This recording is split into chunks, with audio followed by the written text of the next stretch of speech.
Where were you at? Uh, wait a minute, I got to think for a minute here.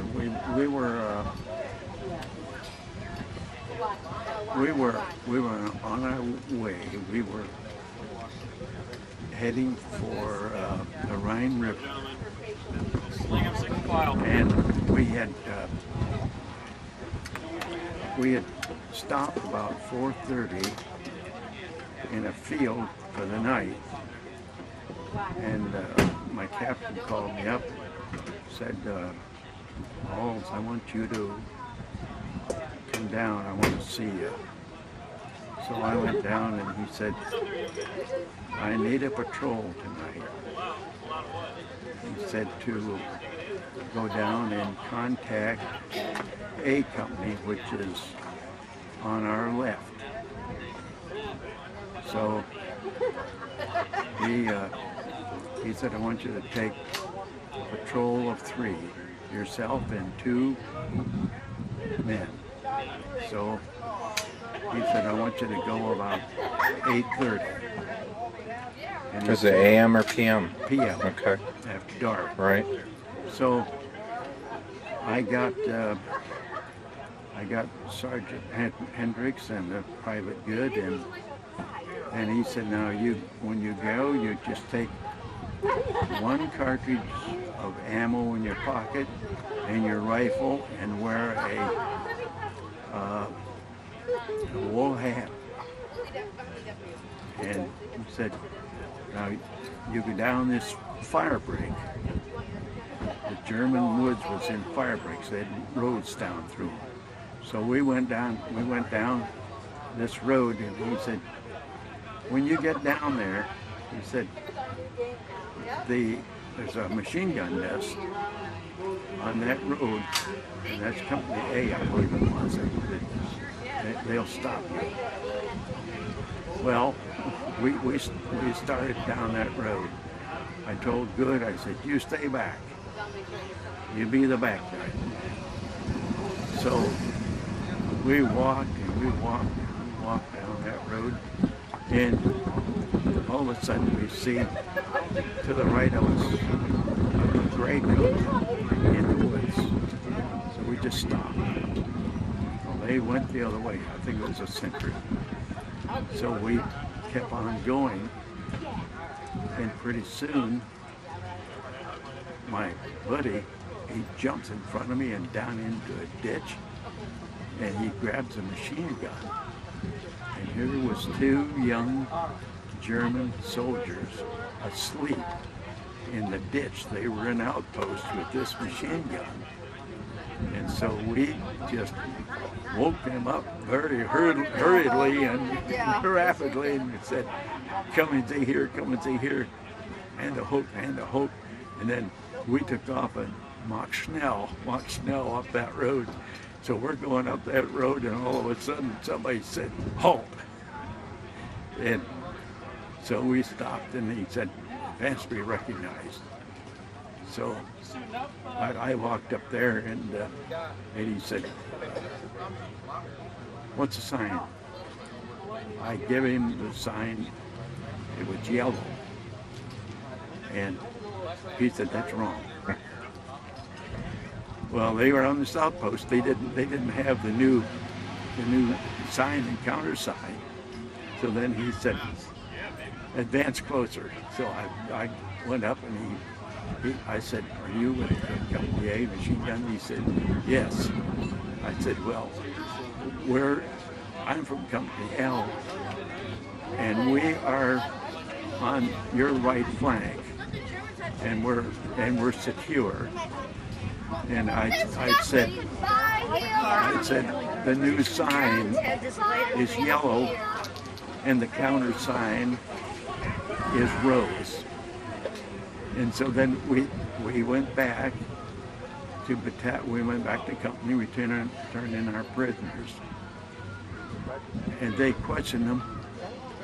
But after we took these 2 guys, that woods down there just became on fire.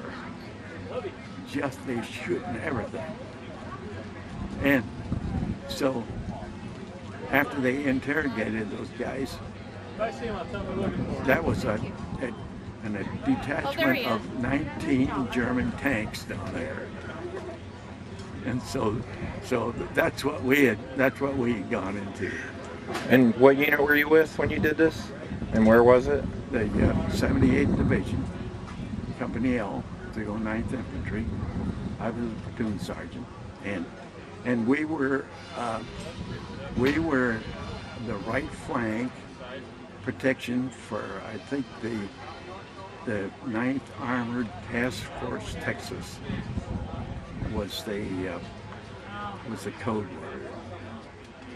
And what was the location? Where were you? I think it was before, just before we got to the Rhine River. Okay. Yeah. And what year was it? Be 45. And how old were you? How old was I? Yeah, at that time. Let's see, I was about 24. Okay. Were the guys with you younger than you yet? Oh yes. Yeah. Yes. I had a lot of fellows in my platoon. They were from Kentucky. Okay. And they were 18, 19, Yeah. 20 years old. Just young kids scared to death. Yeah. Like everybody else. I imagine. What's your name? Norman Alwards. Okay. Where were you from originally when you went in? I'm from Asheville, Ohio. Okay. Okay. Did you join up? No, I was drafted Okay. What year were you drafted? in 42. I had just turned 21. Okay. And in August, I got my draft notice. So where all did you serve? I mean, how much did you get around? You had to have gotten around a great deal. I went to Fort McClellan, Alabama for basic. Mm-hmm. Then I went to Camp Butner, North Carolina. And I was assigned to cadre there. And that was with the 78th Division, and I was with the division all the way through. And then we went to England for, I think, 6 weeks or something like that. Then we crossed the channel and we went into the port of Le Havre. And then they trucked us into Tongres, Belgium. And we had Thanksgiving dinner in Belgium, standing in mud up to halfway up our shins. And then after that we left and we went to Aachen, Germany. And that is where we went into, on the 13th of December, we went into our first battle. Good enough? Yeah. And when we were in the service, but when we come out, we were electricians, and we were sitting there one day eating dinner, and we got to talking about the war, and Joe said, well, I was building a pontoon bridge down on the Rhine River, and I said, well, I was crossing the Ludendorff Bridge. He upstaged me. And so I said, here we were.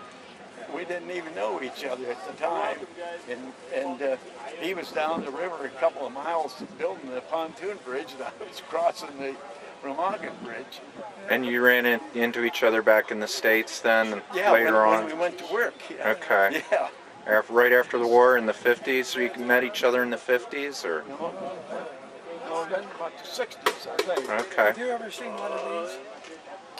This is a shoe mine. And what was that used for? Blow your foot off. Okay. It's a German shoe mine. Okay. And this is in America here because I took out a training manual to Right. show the mechanism. And there's a little trigger that comes out, Uh-huh. and it sits down like that. and they cover it just real covered, and then you step on it and your foot's going. It's called a shoe mine because the guy's name was Shoe. Oh, okay, right. Confusing. That's ironic, I guess. I brought it up. I didn't know somebody.